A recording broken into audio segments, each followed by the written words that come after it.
this. Um, so you just need to make sure you get that done because next week is the last week, and I don't want you to be caught, caught with something missing or whatever else. So please try to get that done. Let me start sharing my screen. Present. All right. So labor cost. One thing that you need to know about labor cost is, first of all, restaurants aim to be in the labor cost at 25 to 35%, full service white tablecloth restaurant. But labor cost can really kind of screw you over if you're not careful with managing your labor, because you could easily be too heavy in labor and not enough sales. So your goal is to have enough sales to cover your cost of your labor in one day, right? In one day. So you've got to make sure that, if it's rainy or if it's whatever else, and you have a full staff, you're fully staffed up, you're going to need to manage that. So where you're not spending more on labor than what you're bringing in. So very important. Do you mind reading the second paragraph? Restaurateurs commonly aim. Wait, that second paragraph? No. Wait. Oh, you can just read the whole thing. That's fine. Okay. Restaurant labor costs are typically the highest cost of owning a restaurant. Restaurateurs commonly aim to keep labor costs between 25% and 35% of gross revenue. However, a full-service white tablecloth restaurant will likely have a higher labor cost percentage than a casual dining restaurant, since they employ more staff to provide a higher level of service. So how do you control a restaurant labor cost? Well, there's no surefire 100% correct way to go about managing labor costs in a restaurant because every bar, restaurant, and coffee shop is different. And that means that each unique place has a unique restaurant labor cost situation that will need to be managed differently. Thank you. So, and like I said, white tablecloth is going to be more expensive because you're going to have more people that you're going to employ because of the more service you're going to be giving them. But just making sure you're not spending too much money on labor compared to what the sales are coming in, and that could really screw you over. Dividing the staff into groups, they're already in groups of front of the house, back of the house, and so front of the house is all wait staff, back of the house are kitchen staff, and then you do have different types of wages. You have hourly wages and salary wages.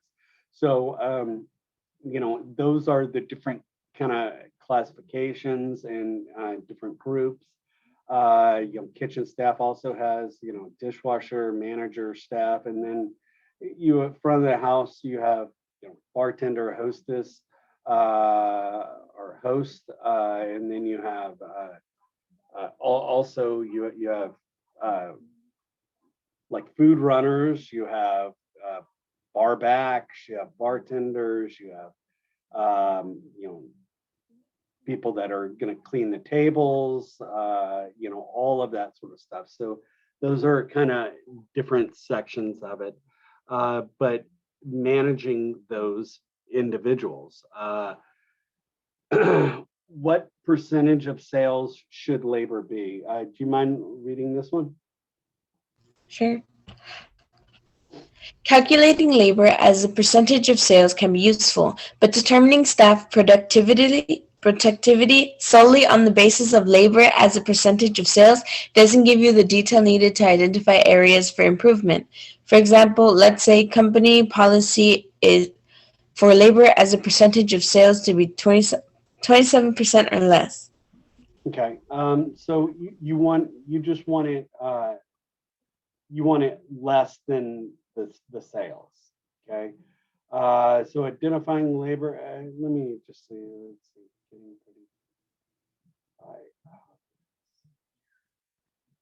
Okay.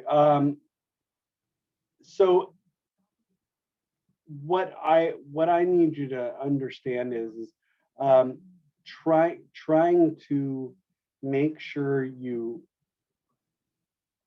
say and again, this is all about sales. It's sales driven, right?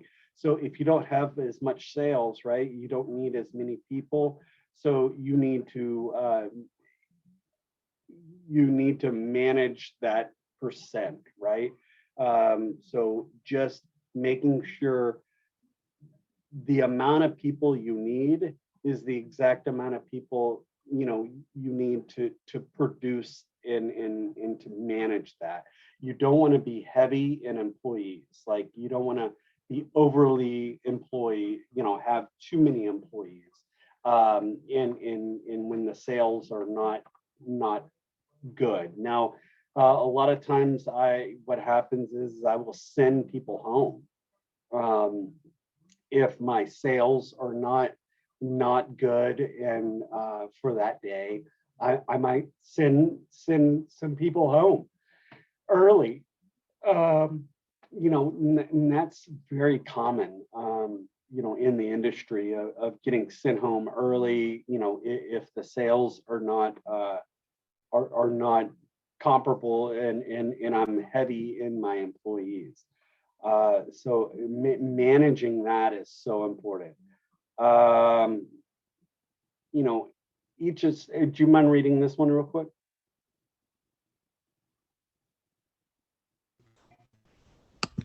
Wait a minute. Okay. The fancier your establishment is, the more staff you need. Counter service restaurants and food trucks only need a few employees, some of whom might even prepare food and serve customers. Upscale dining requires a large staff with specialized BOH cooks and chefs and several FOH workers to serve guests and perform side work.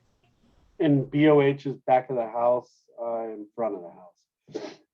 So I mean, because if you have I don't know, it's something that you do a lot of table side production, or you have a lot of stuff that you need a huge amount of staff for, or specialty staff, like specially back of the house chefs, or you might need a butcher or whatever else. You have a large group, so sometimes you just need to manage that. Let's see, a skilled cook can do more and better work than an unskilled cook. So, and that's kind of the thing. So you will need fewer of them, right? So if you have some skilled, like what I call skilled cooks, or people from the culinary school or whatever else, they're a lot more skilled than a person that has just learned the job, you know, like hard knocks. You just go and you learn it on the job training type of deal. So making sure that your skilled employees, you don't need as many of them because they can do a lot more than one thing, or they're you know they have they can do more things than just an unskilled cook. So you need less of them. So I mean, I can, one person can serve 50, 60 people in a kitchen if if you know what you're doing, and you don't need two people or something to serve 50 or 60 people. That's pretty easy. so that those are the things. So if you get skilled, granted, you're going to spend a little bit more money on skilled workers, right? And so where then, you might spend a little bit more, but you're not going to need as many of them because they are skilled and they know their job, and they can get their job done correctly, and fast and efficient. Controlling labor. Oh wait, is there anything else? Let's see. The first thing to provide a healthy, comfortable culture, you need to make sure your labor is kind of number one when you're dealing with or you need to manage again your labor and make sure that it's the proper amount of size, the cost, the size of your staffing, uh, and sometimes you need to reduce the labor cost, right? So sometimes you might have to send people home. You might need to for cross training as well. And we've kind of talked about cross training and how important cross training is when it comes to making sure that people know their jobs. So where if I was out, someone else could do my job without having to bring in another person or whatever else. So just making sure that cross training, and if someone's out sick, I could do their job without too much trouble.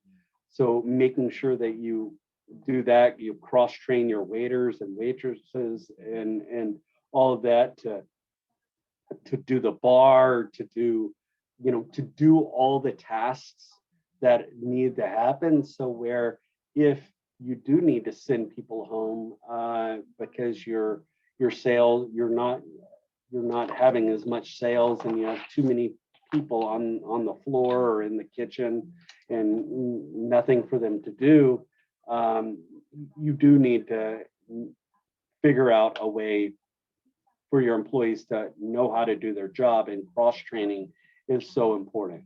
Do not overstaff, and that's kind of what we've been talking about. If you are overstaffed, I've been at a job where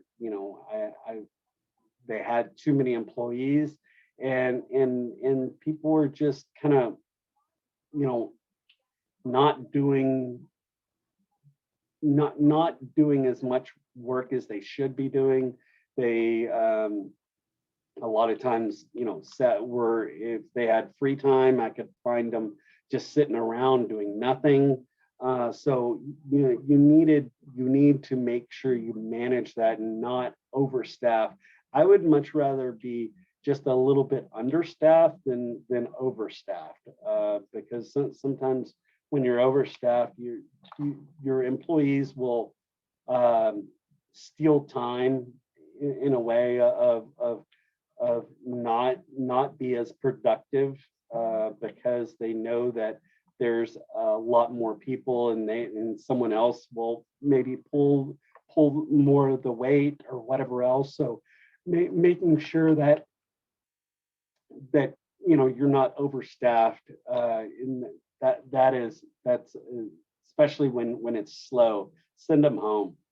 Send them home, and I would send home the highest paid, the highest paid hourly people first, and hourly people go first no matter what. If you're hourly employee, they get sent home first. Why? Because salary employees, I got to pay them no matter what, right?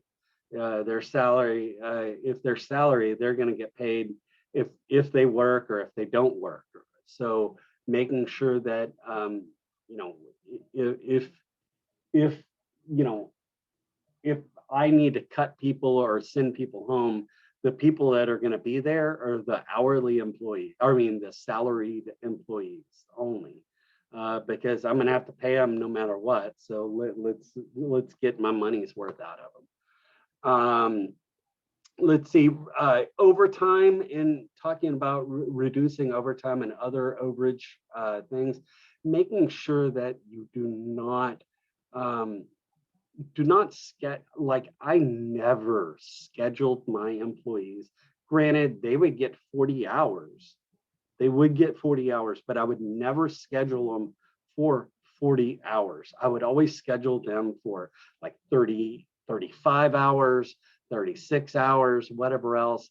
And with that, there's always going to be overages, a little bit of overage, a little bit of this, and that helps me gives me a little bit of wiggle room when it comes to if I have a few employees that are going to go over the 40-hour work week, and then they get into like time and a half, that gets pretty pricey.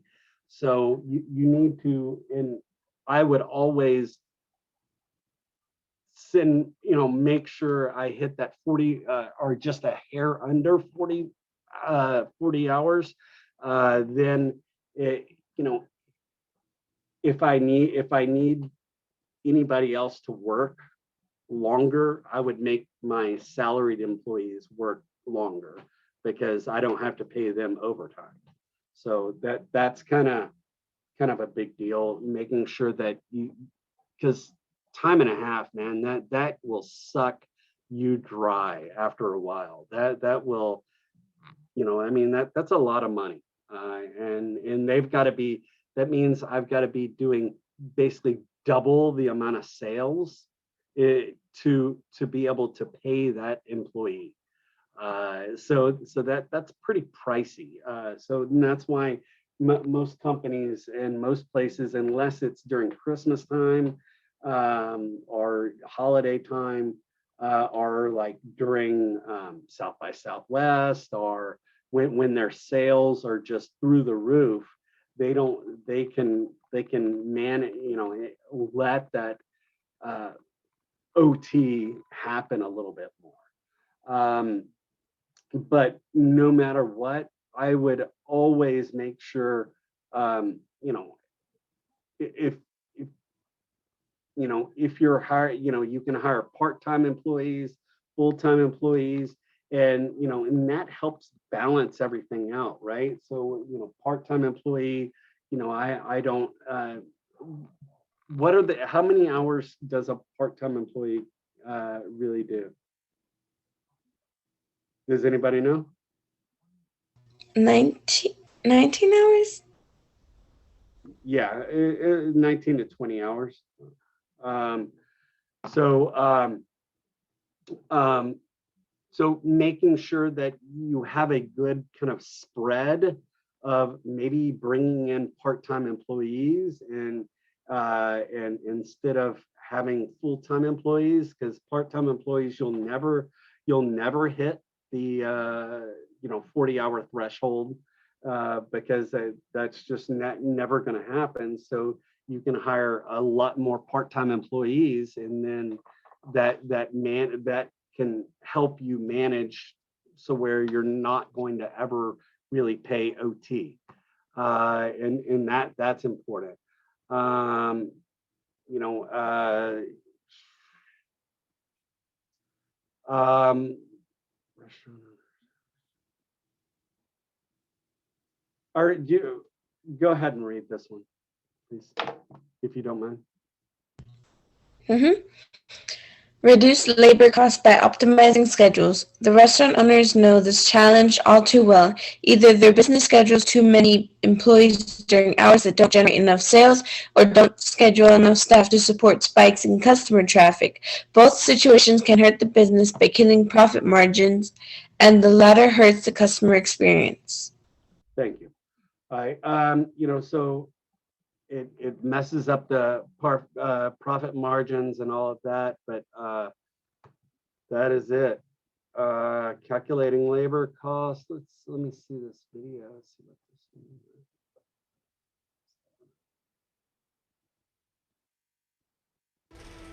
That face that is usually covered by her phone has finally made an appearance.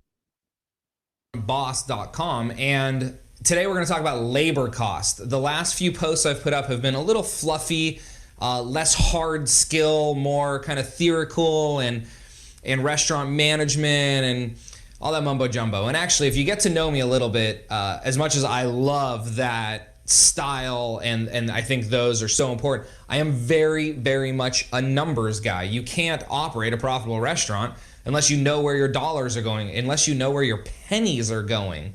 You cannot operate a profitable restaurant. However, I also know that in order to move your needle, and to move it quick and fast, there are some other things that we need to talk about in your restaurant, which are really why the chains are kicking our butts out there sometimes. So today's different though. Today is going to be numbers. Today is going to be labor cost.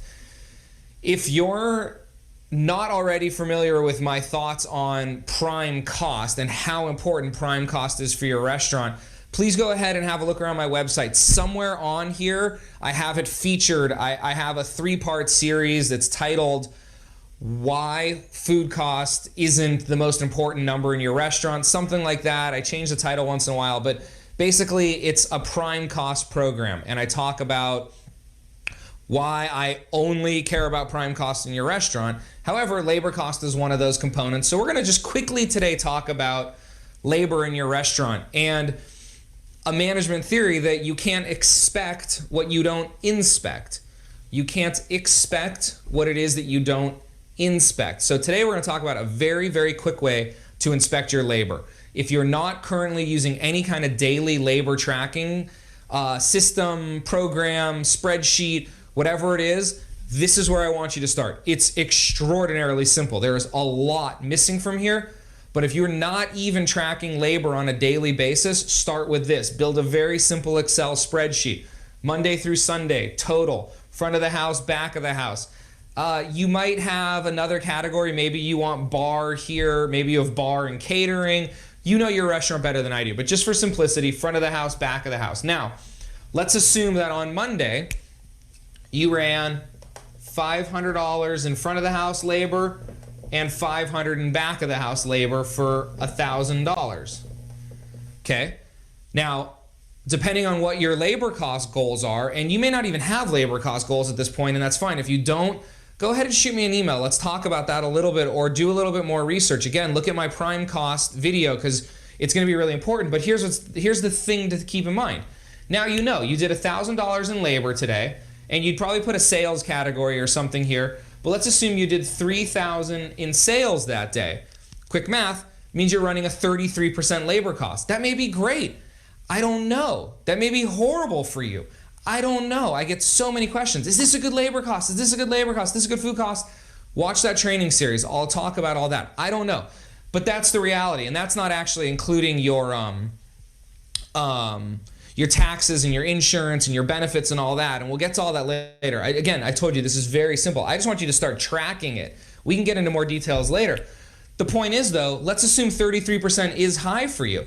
If you wait till your month is over, if you wait till your week is over, but if you wait till your month is over, there's nothing you can do now. You're in reaction mode. You're not proactively running your business. You're reacting to it. So here's what you could do. Maybe that's a bit high for you. Well, you better call someone off tomorrow, unless you're scheduled to do more business tomorrow.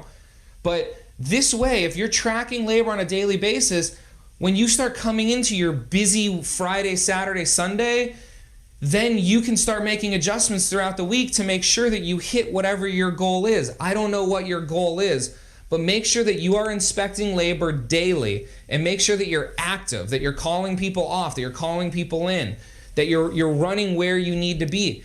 You can't do anything about it later, and it may not seem like a lot, but let me tell you, 50, 60, $100 a day in labor, 20 or 30 bucks a day in labor.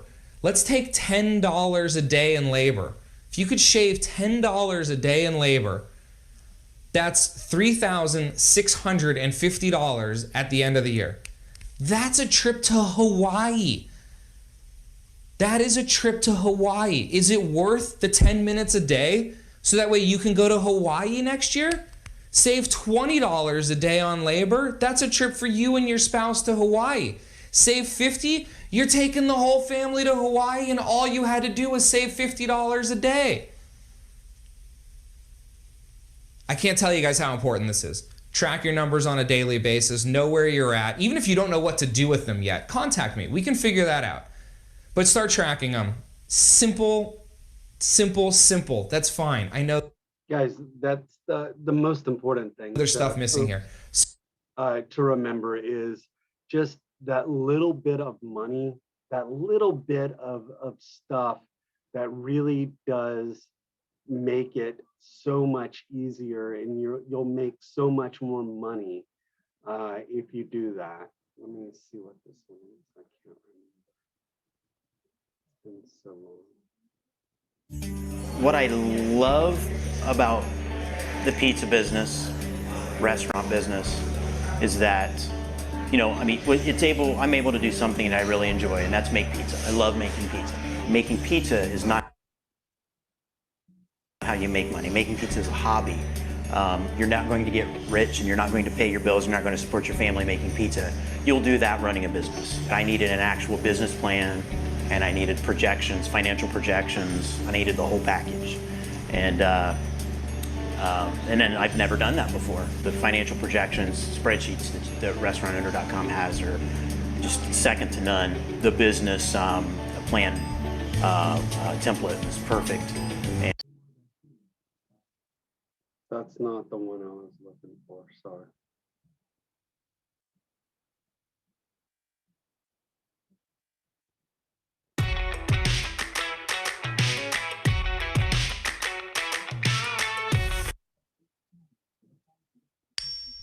Did you know that the typical margins of a food and beverage restaurant is only 5 to 10%? Today we're going to be talking about how do you calculate your labor costs so that way you can have more profits in your pockets. Hey, it's Wilson here, serial entrepreneur and multiple seven-figure business owners. If you guys are into business, if you guys are into small business or wanting to build your own restaurant, make sure you guys subscribe for this channel because I'm going to be sharing a lot more of my experiences, what has worked, what has not worked, along with you in this whole journey. Make sure you guys subscribe. Do you want to know the difference between running a business that's going to run you to the ground, pulling your hair out and just stressing out left, right, and no tomorrow, versus a restaurant that allows you to become a vehicle that gives you the freedom to travel, gives you the financial freedom to take care of the people you love? It all comes back down to how you manage and run your restaurant, and more specifically, understanding how your labor cost works, because it's not just as simple as understanding your hourly wage. You need to take everything into account, which is the reason why we're shooting this video for you today. So then that way you can understand everything that it entails with labor costs, calculate that and work it into your math. So then that way you can have a very successful restaurant that allows you to profit much more than 5 to 7%. So without further ado, let's dive into what labor cost is. Labor cost is much more than just the hourly wage that you pay your employee. It also includes the benefits, the incentives that you're paying, the bonuses, the payroll taxes, the remittance, the training costs, the uniforms, the meals, all the subsidies.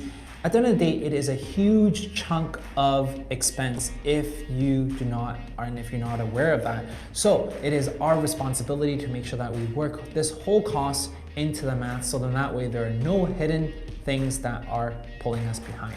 That's the reason why you need to understand your labor cost. So what is the goal of understanding your labor cost? It is to understand where we stand on the benchmark and where we stand across the industry. And by us understanding of all these different costs, we understand which levers to pull in order for us to be able to benefit from that, in order for us to be able to put more money into our pockets. And at the end of the day, with restaurant businesses running at 5 to 10% margins, the more money you save from labor costs, the more money you're going to be able to put into your profits and to put into your pocket.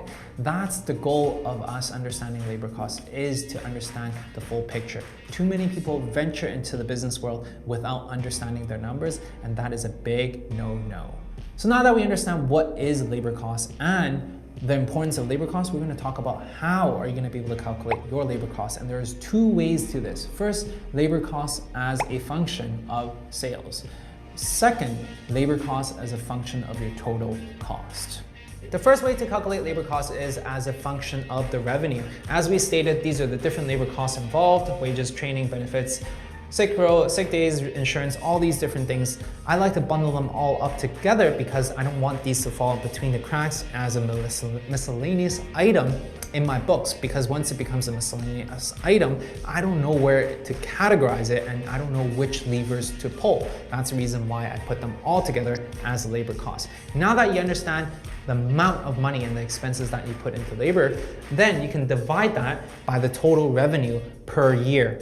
Times that by 100, you get your percentage over the course of the whole year. So for as an example, our restaurant, we make $1 million in revenue before taxes, and our cost of all the different labors involved is $285,000. Divide that times 100, you get your percentage of labor as a function of your revenue, 28.5%. Now you may be thinking, why is this number important? This number is important because we always want to be able to lower this number. If you're standing at 35%, that is a very high labor number. And that is something that we can work on in terms of minimizing that. We need to make sure that we are at the benchmark. We're an industry norm. So then that way we know that our money is the most efficient, that our labor is the most efficient it can get. The second way of calculating labor cost is as a function of total operating costs. Now, what is total operating cost? They include the rent, the cost of goods sold, which is basically all the ingredients, food costs whatsoever, your marketing costs, all the miscellaneous costs to you to operate your restaurant. Something that is for you to know is that labor costs should be included in the total operating costs. And this is a mistake that a lot of people do, is that they don't include the labor cost. It is basically what it takes to operate your business, and they should all be included into the total operating cost. Okay? Now, as an example, how do you calculate that percentage? Well, divide the total labor cost by the total operating cost times 100 equals your percentage. As back to our same example that we have a revenue of $1 million for a restaurant over the course of the year. Out of the $1 million, $850,000 is our operating costs of running the whole restaurant. And out of the $850,000, $285,000 is our labor cost. Now you use this divided by the total operating cost times 100 equals your percentage that you've invested in labor cost. The importance, once again, of understanding your labor costs is that it acts as a benchmark for you to be able to pull levers. If without you understanding how much labor goes into as part of your as part of your total cost, you cannot pull these levers in order for you to profit more. Just imagine that you had an extra manager in here that's costing you $80,000. Because of you doing this math, you understand that, hey, percentage-wise too high, which is now you're going to be able to play detective and to find out where that redundancy is and to cut that extra cost, which in turn puts more money into your pocket.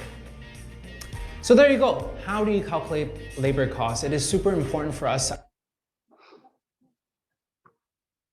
right, so that's a little kind of thing about calculating labor cost. The end is close. We are so close to the very end of this class. So, just keep up the good work, guys. I have gotten a few, hold on. All right, I've gotten a few costing sheets, but please make sure you watch your costing sheets. I've got a few costing sheets already, but you just need to be very careful with the amount that you're putting. Like someone's cookie recipe, their chocolate chip cookies, it was like $1,000 for the cost to make the whole recipe. So the chocolate chips were a little too much. Portioning, how many portions, because that determines the cost of the menu itself. So please be very careful on filling those out. But other than that, that is it. It's all project. I mean, the rest of this class it's the project. So you've got the costing sheets, and it looks like a lot of y'all are understanding, and it's just plugging in a bunch of numbers. But it looks like y'all understand that. The menu, and I would say go to must-have menus. That would be, hold on, let me see if I'll put the link. Put the link in the chat.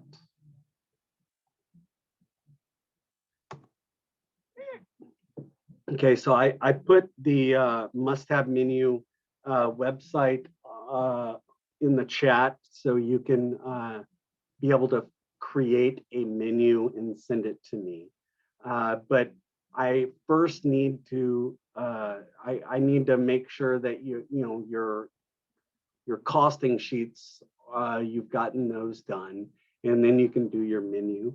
And so what I need you to do for the rest of the day and for the rest of this course, I need you to finish up your costing sheet. I need you to make a menu, and I need you to look on the portal and look to make sure that there is that you have everything, that you've looked at everything, that you've clicked on everything. And I think you could even get on to the final exam. There's a final exam. Let me see if it's even open.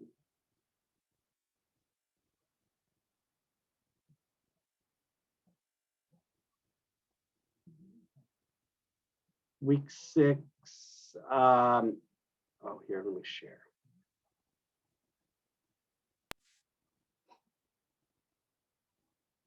All right, so week 6, right? You have final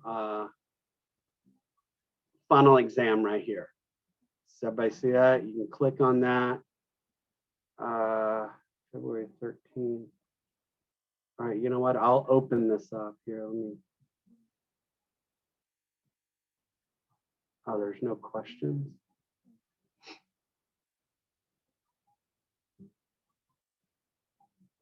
All right, well, I've got to figure that out. I guess there's no questions on there. So I will work on that. But hopefully that will be open for you by the end of the day. I'll work on that. And other than that, that's it. Just make sure you click through everything on the portal. Make sure you have gone through everything. I would check your knowledges. I would do all of that. Just be on the safe side and just kind of go through everything. So where, when you get out of this class, or when the class is done, you don't have to worry about it.